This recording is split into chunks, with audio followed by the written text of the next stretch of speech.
Oh, I hear the voice of my ancestors calling me. I hear the voice of my ancestors calling me. Wake up, they say wake up, listen, listen, listen, Hi everyone, my name is listen. Stephanie Burns. I am the May founder the of the Business of My Art, rivers and I am so all flow excited because we are here clean. with Dr. Geryll May the Robinson. She is the mountains visionary be space holder for the SoulShifting unspoiled. Retreat. And as many of May you the know, we're doing air our Soul be Shifting series, pure. and we're May kicking it the off with Dr. trees G. So grow Dr. G, tall. welcome. May the earth Thank be you. It is a pleasure shared to be here with you, by Stephanie. all. I'm so really excited. I'm trying to contain my excitement. So Dr. Geryll Robinson is a naturopath, holistic healer, as well as an artist. And we're going to talk a lot about all these different hats that she wears. But she also goes by the name Dr. G Love. So I may interchange. I may say Dr. Robinson. I may say Dr. G Love. I may just say G. So just know I'm talking about the one and the same. She's an amazing person. I owe where I am today to her. So funny story. So let's tell them about that, Dr. G. I met you, gosh, how long ago? 13 years probably. Yeah, it's been a while. And when I met Dr. G, literally, I was holding my hands on my jaws like this because I had TMJ. And I met her at a party, and she handed me her card and asked me to come in and visit her. And I looked at the card and I said, holistic healer, I don't know about that. You know, I grew up in the church, so I was like, I don't know about that. And she said, well, would you rather be in pain? And so I knew she was the doctor for me because no, I didn't want to be in pain. And so she not only helped me, but I didn't have to have surgery as a result. So just thank you. Let's start off with thank you. So let's talk about the Soul Shifting Retreats. First of all, you are in Ecuador, is that correct? It is correct. At the equator of our beautiful planet, Pachamama, Mother Earth, Gaia. And you have this amazing background. I see your mesa. So you're sitting out in paradise. Tell us what you're seeing. The ocean is gorgeous. Yama Mami Wata, she's right here. I have a beautiful open air view of the rainforest, which is in full green bloom right now, literally rolling down to the ocean. So I'm sitting in the rainforest. I'm surrounded by green. There are butterflies. Let's see if we could look. There are butterflies migrating right now. Wow. It's just a beautiful view all around. You know, this is my little, it's just rainforest. That is gorgeous. Yeah, and I can't quite get the angle. Let's see if I can get it. The angle to see if we here. I don't know if the lighting is such that you can see it. It's gorgeous. It's out there. A lot of greenery. It's out there. Yeah, it is. It's the rainforest, literally going all the way down to the ocean. It's so beautiful. It's a blessing to be here. Really, as a practitioner, as a shamanic practitioner of indigenous technologies, you know, I always call myself an urban shamana. Yeah. And you know what? It hit a wall. For me, as I continue to do the work and continue to work with, you know, my patients at Five Directions Wellness and do Reiki work with people and do shamanic work with people, my own initiatory journey was constantly happening. I'm always working underneath my teachers.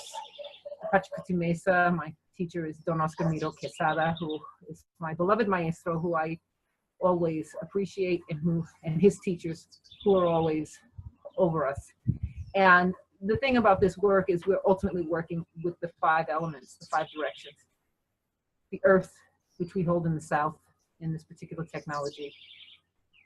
The water, which we hold in the west. The earth is Pachamama. In the west, we hold Mamakia, the water. In the north, we have this condor feather.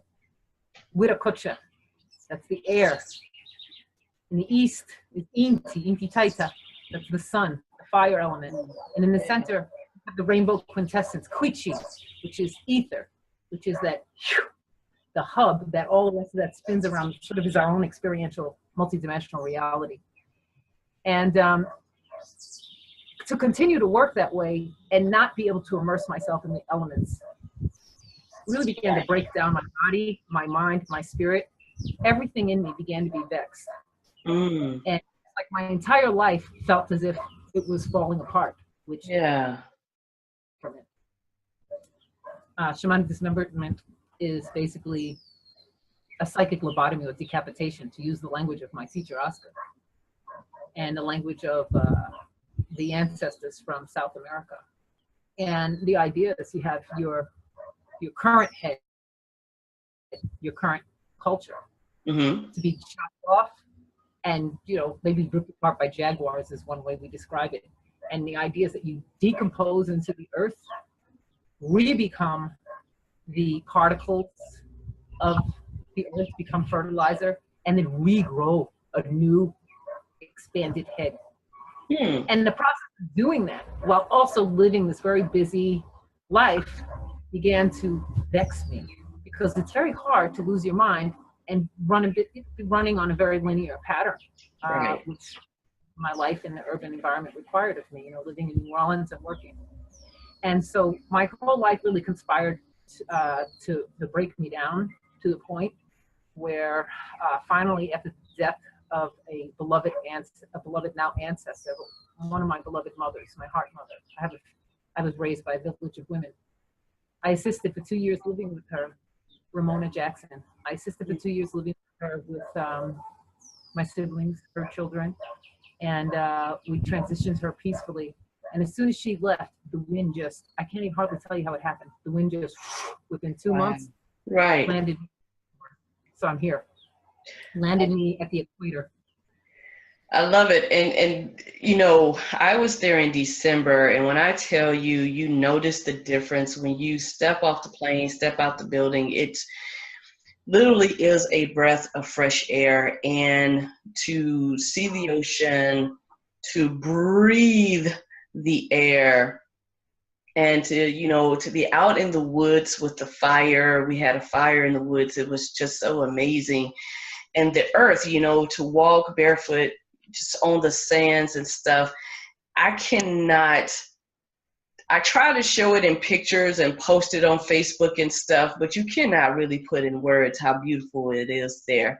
So let's talk a little bit about, so some people may not understand the importance of the elements, why we should align ourselves with fire, water, earth, air. So can you explain a little bit about that? Yes. There are many ways that we try to help ourselves get through life.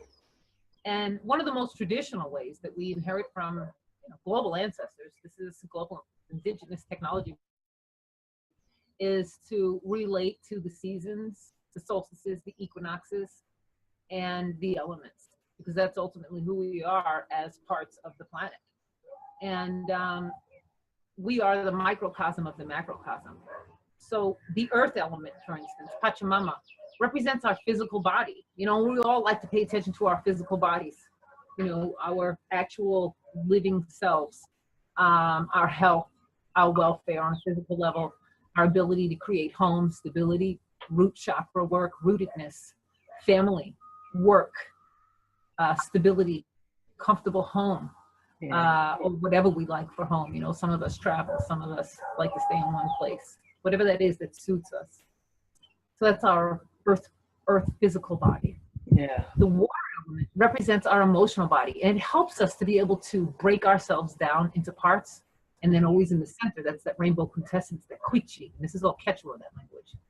The Quichi is where all of those four bodies come together as this one sort of multifaceted, prismatic creature that makes each one of us up. So our physical body, we're able to focus on with the earth element. Our emotional body, we're able to focus on with the water element. That's that divine feminine. That's that darkness. That's that place where there's so much mystery. You know, the heart is very mysterious. It's always mysterious. That's what all the movies, the plays, the poetry, the beautiful music, it's all about the heart. It speaks to your heart. That's the water element. Those depths, the fluidity, the water's ability to be solid, water's ability to be ether. That's our emotions, our limbic system. Yeah. The air element, Viracocha, that is our spirit. That's our body is something that many of us are really awakening to again, because we've, and I'm not going to pass any judgment. It's very important that there really is no room for judgment when you work elementally. This kind of shamanic indigenous technology is not a belief system. Jocelyn calls BS. So we're not dealing with BS. And that's the nice thing about the elements. They're not belief systems. Earth, air, fire, water, not a belief system. We're just dealing with who am I on this planet, in this universe. That's it. Whatever belief systems you have, to the work, which is the beautiful, I love that part. We really are able to work together without having extra piece. But the spirit body needs to be as profound and profoundly tended and spiritual body as we are to our emotional body. You know, somehow we take air for granted. We're just breathing it all day and living in it. But that's also why we're not really thinking about how many trees we're cutting down. Also why we're not thinking about our absolute and complete dependence on this rainforest and on this Amazon. Come on, a lung of the earth. It's an actual lung of the planet. Right. We air, but we are disconnected from that spiritual body. And a big part of how we relate ourselves to the earth immediately will ground us back, our spirits back, into the realization that we ultimately are the earth, and how we treat ourselves, how we treat our family, our community, our earth, it's all the same. Yeah. Like I said, we're a microcosm of the macrocosm. Yeah. So that's body. Beautiful to see this work happening and people awakening. Now, I mean, we'll get to it later. There's a lot of crises that come when we awaken the spiritual body because of the ways in which the spirit has been colonized and codified by organizations through time. And so the business of breaking that is where those shamanic decapitations come in, and this sense of like having to surrender so much just to be liberated into one's own truth. We'll later. In the East, we have the sun.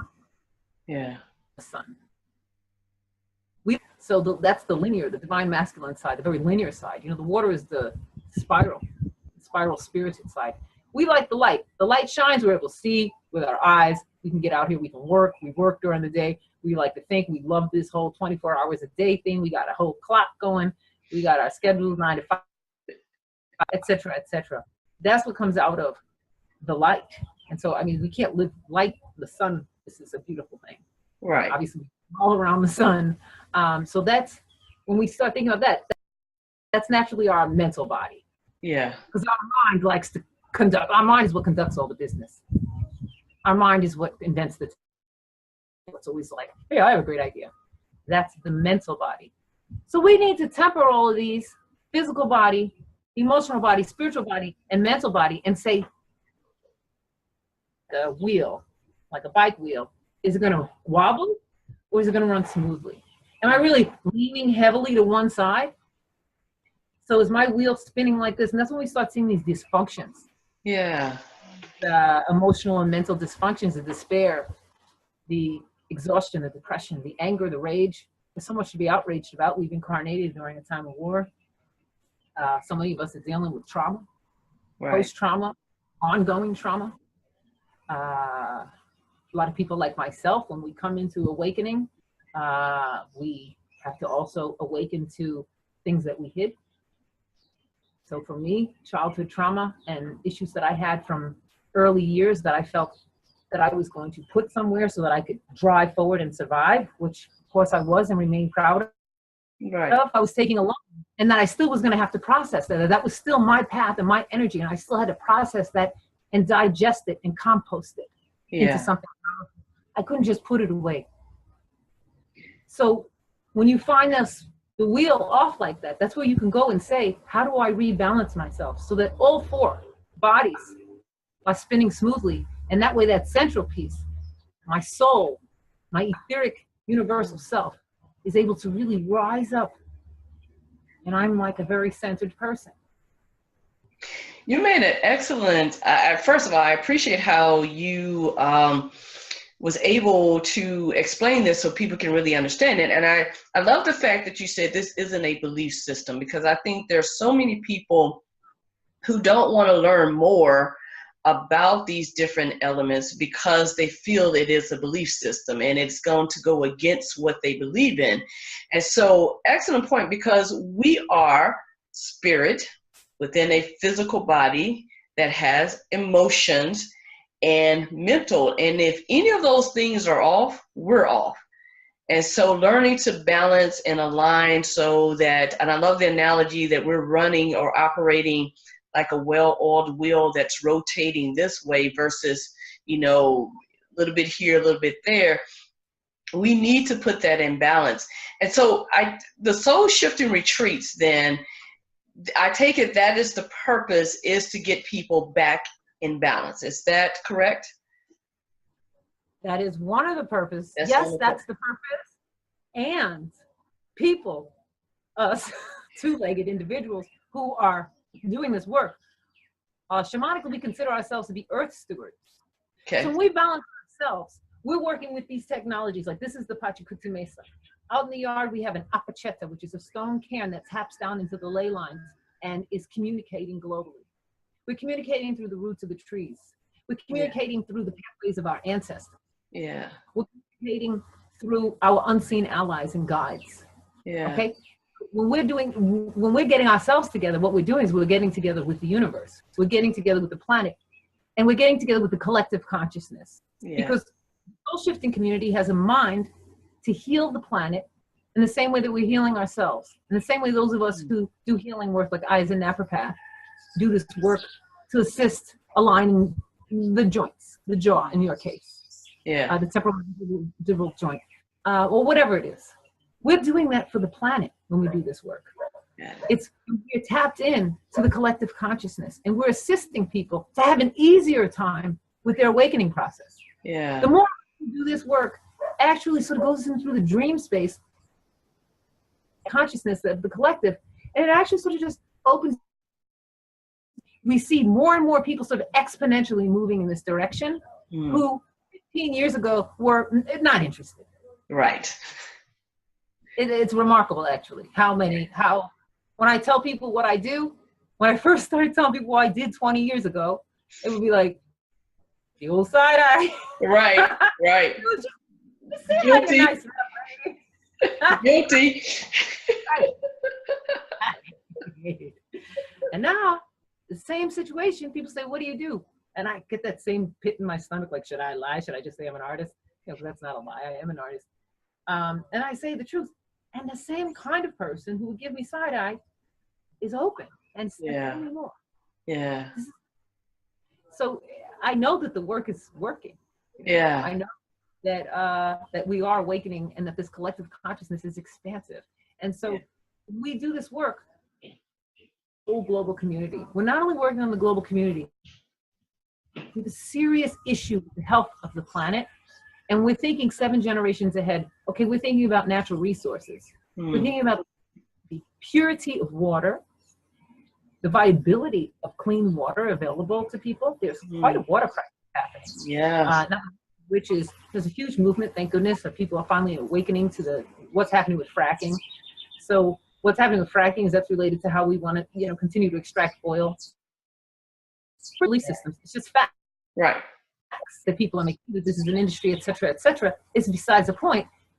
We're very technologically advanced, and we are going to have to turn over immediately into being aware of our air quality, our water quality, how much we're extracting from the earth, and what kind of effect that may be happening on earthquakes, on volcanic eruptions, on disturbances to the core of the earth.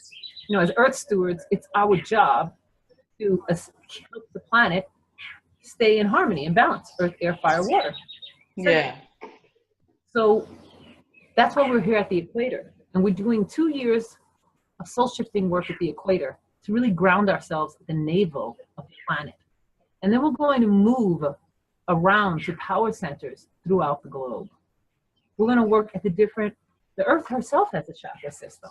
So for those of us who know how to practice Reiki or give treatments to the chakras, yoga practitioners, we're going to treat the mother earth how a patient or a client or a family member who comes and gets on our table. And for those who don't practice Reiki, may not be as familiar with the chakras, let's just kind of quickly talk about the different chakras. I love educating people, so start with the root chakra and work our way up to crown chakra. Let's move through the rainbow colors. Let's remember that. So we begin with the rainbow. The bottom chakra, our root at the base of the spine, is red, and that's our roots. That's going to control our knees, our feet, our hips, our low backs. That's our groundedness. And that's a chakra that first develops when we're babies. We see a baby grow to an adult, and we'll see them develop their chakras. Right. Their little coordination, their little ability to pick the hands up. Can they walk? Can they, how much hand-eye coordination? We enjoy watching that. That is literally their root chakra development. Then they become very sensual beings and put a lot of stuff in their mouth, and they'll find something they like and play with your earring and try to drag this. They're becoming awake to their senses. They become sensual in a sensible way. That's the sacral chakra, orange. The sacral chakra sits right above the root chakra, and that's in our reproductive organs. That's ultimately a place of creativity. The root chakra is earth element. Sacral chakra is water element, and that's what we create. Needless to say, that's where all creation comes from. Yeah. So that develops. Then we move up to right below the sternum, which is our solar plexus, and that's yellow. That's our own personal sun. That's called the solar plexus, and that's really where our will is. Like the child suddenly begins to show you who they are. You see, I see this kid's personality. I just spoke to good friends of mine. This little goddess daughter of mine, she's 5 now, and I caught up with them, and her mom was saying, like, she's really into theater. I kind of know who my kid is in a new way. I'm like, wow, you're a theater kid. I know theater kids. I love theater kids. That's that solar plexus shining out at the age of 5. She's beginning to show us really who she is. Yeah. What her strengths are. The fact that she wants to be the star of the play already. That's where our will comes. Okay, so if the chakras are working, those are the bottom trine, by the way, and that's normally considered the divine feminine side. Now, there's no gender when we say divine feminine. We really mean like the spiral, right, mysterious side, harder to get our minds around because it's not up here. It's not close to the mind. It's more of our gut feeling, intuition, what we know in our roots, what's coming up through us. That's those bottom trine. And if any of them are off, we might find that we suddenly feel embarrassed or kind of like if that solar plexus isn't shining right because something injured it, then that's when we kind of creep back. Or if it's overproductive, that's when people are very aggressive with their personality. Like overbearing. Yeah. So we're always we in balance. Then there's the center chakra. You got 3 below and 3 above and 1 in the middle to make 7. That's, of course, the heart. Everything pivots around the heart. The heart is green. Green is the color of hearts, not money, the hearts. Hakun Munai Sonko. That's the Quechua for the universal compassionate heart. That's where our true compassion lies. And it's the place where, it's really the place where the upper trine, basically the mind, thinking, mental processes, and the lower trine, the feeling, intuition processes. You need to meet in the heart, have a conversation, and then coming out of the throat chakra, we make a decision. Because the throat chakra is not just for speaking. It's for writing, communicating, any way in which we express ourselves. Ultimately, this means the throat chakra. Right. So that's going to come after the heart chakra. So that's blue. Throat chakra is a blue color. You wear blue. I have this lapis I'm wearing. I was just this beautiful piece. And that's to make sure I'm communicating clearly. Right. And from the heart, and that the heart spoke upstairs and downstairs, that the upstairs didn't just come and bully the heart and make me speak. Right. Which happens many times. It has not had a good, it's not worked out for me. Or the lower chakras feel so, this has happened to me many times, unfortunately. This is life. The shamanic journey is the hero's journey. And you go through losses. You do things that you may be ashamed of. You do things that may cause you pain, that may cause other people pain. You may break people's hearts. You may break your own heart. You may not keep your word. You may not be able to keep your emotions in check. And that's because you haven't done the balancing work. And you weren't raised in a society that designed you to be balanced. So the part of you that isn't getting a voice, these lower chakras, if the upper chakra is bullying them, they might just throw a huge tantrum and come out, or make you really sick, give you fibromyalgia,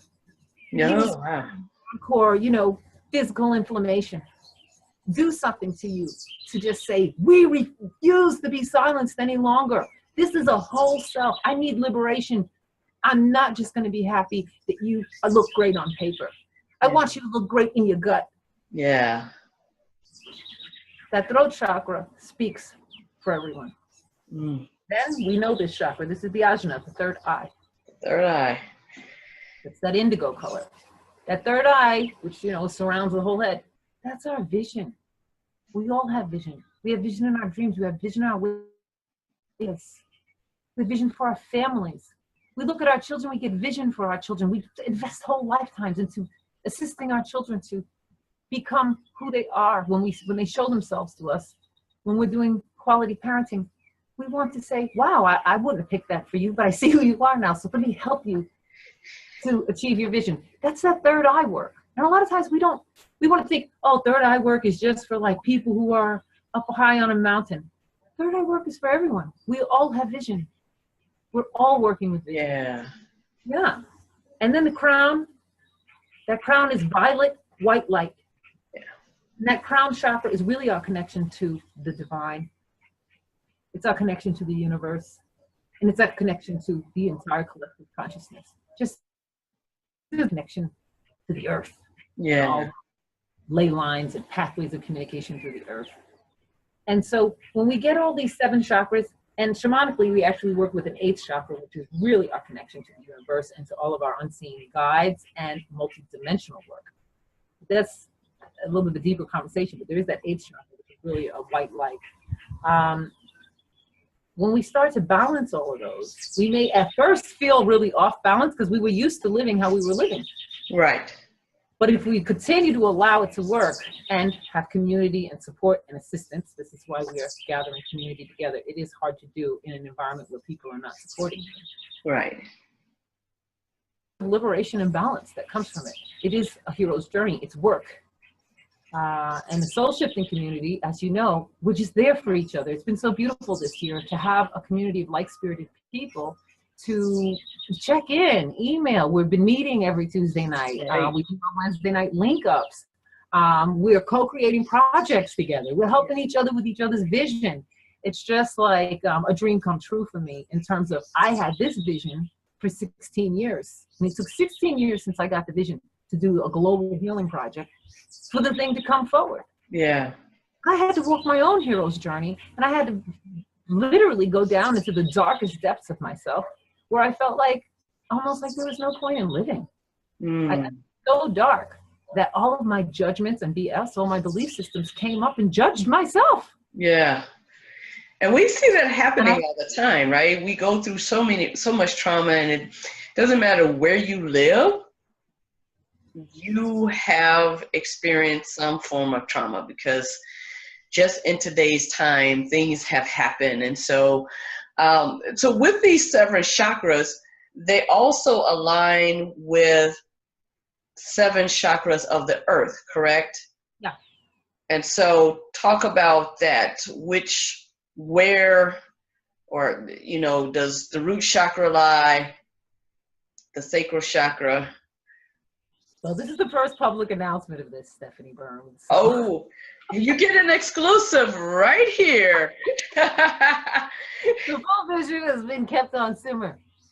And if we don't, now, can you talk about it? Because I don't want. I can. The time is right. Time is right. All right, you're hearing it for the first time right here. SoulShifters Series, part of the Business of My Art video series. So go ahead, Dr. G. Love. Well, the business of my art is, it was a long journey for me to be able to sit in the driver's seat of a project like this. Yeah. And also to gain the kind of experience that I need to really be able to say that I can hold space to call together a group of people who work and translate it into global work. Yeah. And, you know, I'm grateful to my practice in New Orleans, Chicago, New York, the Bay Area over the years. It was training me for being able to really hold the space.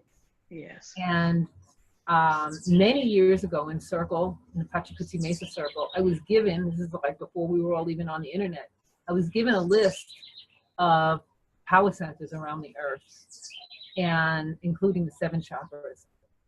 And chakra 1, you know, God is willing, should all the energies go forward, will be gathering at Mount Shasta, California in 2018. Nice.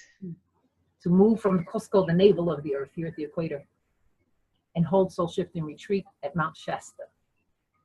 And we're going to come together and generate a portal of energy strong enough to really treat that root chakra. Okay.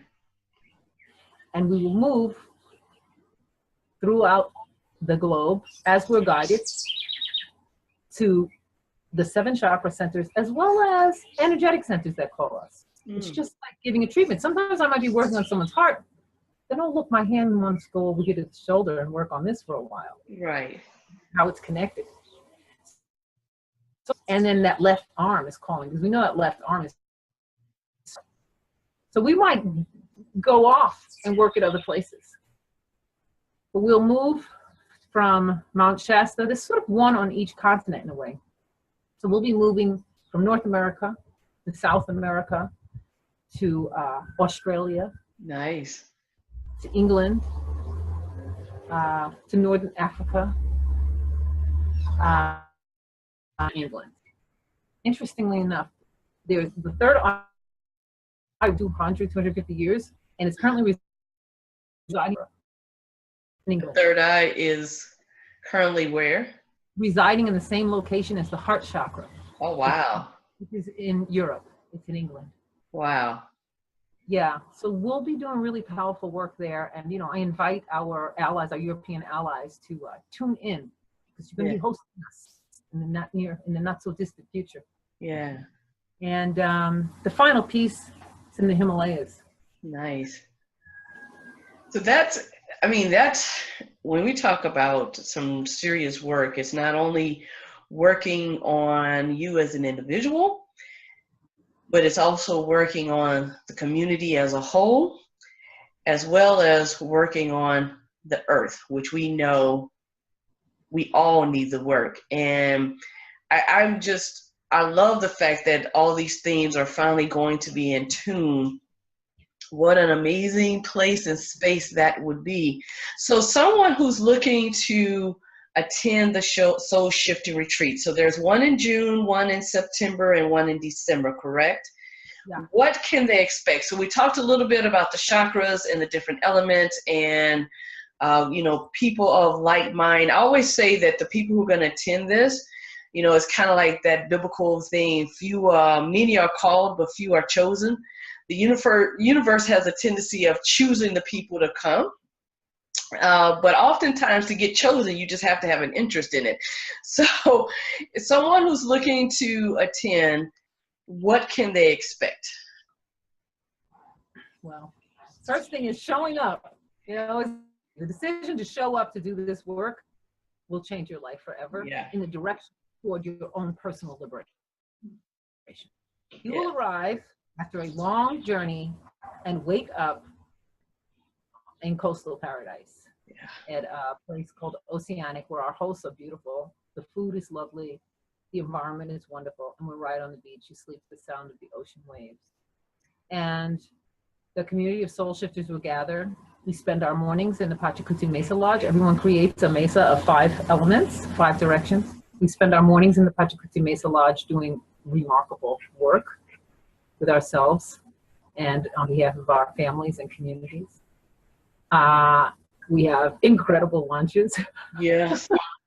You know, Antonietta, she's amazing. We have amazing. Some of the best food, regardless of your dietary restrictions. I'm vegan, and it was some of the most amazing vegan food I've eaten. But if you eat seafood or meat, whatever, her cooking is great. and in addition to that, she's a profound indigenous, deeply rooted healer. Yes. She provides healing massages, etc. Last year we worked with Zoe Flowers. Zoe Flowers did so much soul shifting work in 2016 that her entire career blew up. Her book came out. Yes. So she can't even commit to doing the project with us this year as a co-maestro with me because she blew up. And that's another thing. People's businesses are already blowing up since 2016. You know, it's beautiful to see the doors opening.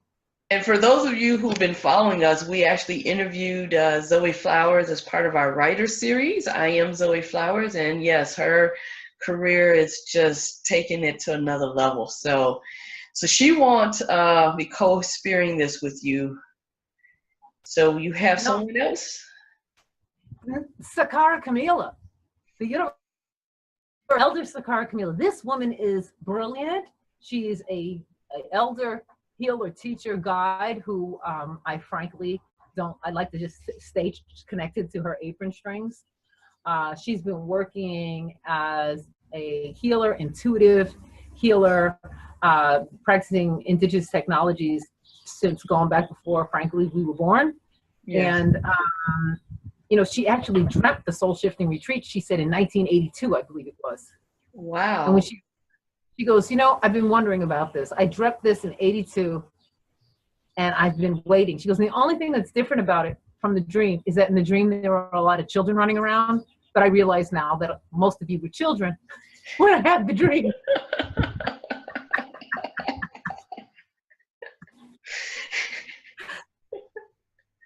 This incredible elder. Yeah. To get an opportunity to work with Sakara Camila is profound. And she gives the true meaning of like sitting at the feet of the elders. She was there in December when I attended, and even though she was not co-spearing this with you, and this is one of the things I love about the retreat, is G holds space, but different people may participate in terms of who's guiding for that day. So it's not like G is directing everything, you know, perhaps it's, you know, this person, it may be Nana Sakara, it could be me. So I love that because you just move as you need to move, as different people bring different things to the table, you go with that flow and that energy. But Nana Sakara is just one of those elders that you just want to sit at her feet, and when she talks, you just listen. She's amazing. Well, that's the nature of new paradigm vision in the way that I'm, you know, guided to hold it, which is that we work as a community, that we are sharing, and the hierarchy is not linear. Yeah. You know, of course, I'm organizing and I'm being that's what we call visionary spaceholder is the phrase that I use for it, because I had a vision and I have to hold space for it, and that's what I have to show up to. Right. This is a complex vision. And for me to hold it for 16 years and then be able to show up to it, to say the least, is nerve-wracking and daunting. You know, trust me, I've asked myself more than 1,000 times, who am I to do this project? The one who's doing it. But right. I'm like the CEO. So I gather the community, and that each person who shows up to this is just so darn brilliant that the thing runs itself. Yeah. By the time we sit in the Mesa Lodge and we all start to coalesce as a community, as you know, by the end of the first day, it felt like 3 days had gone by or more. By the end of the first day, we were like, we've only been here a day. I mean, we just came forward. The strength, the personal genius of each member of the community just came forward. And it was really like sailing a ship. Everybody One person was up the mast, one person was here. Everyone just ran the machine, and I just made sure we got where we needed to get to on time. Did our trip to Agua Blanca, which is indigenous land. That was beautiful. Took our sulfur baths, got our mud massages and the sulfur baths to clear off our shed all the mess that we brought with us from wherever we came from, and grief ritual in the ocean. I thought that was a real beautiful highlight of the work that we do. That ancestral grief ritual work, really making sure that we're clear that we're ancestralizing. And that's where the September equinox retreat comes in, which is new. The September equinox retreat is specifically focused on ancestralization and racial healing. Okay. Because there's this energy that we have coming out of the Americas, raised racially. And so, spirit work, a lot of times people are doing spirit work in their group boards. Primarily you go to churches, a black church, a white church, etc. You go to May the mountains be so September is a place where I really wanted to stay real. May the air be pure, may the trees grow tall, may the earth be shared by all. Oh, I hear the voice of my ancestors calling me.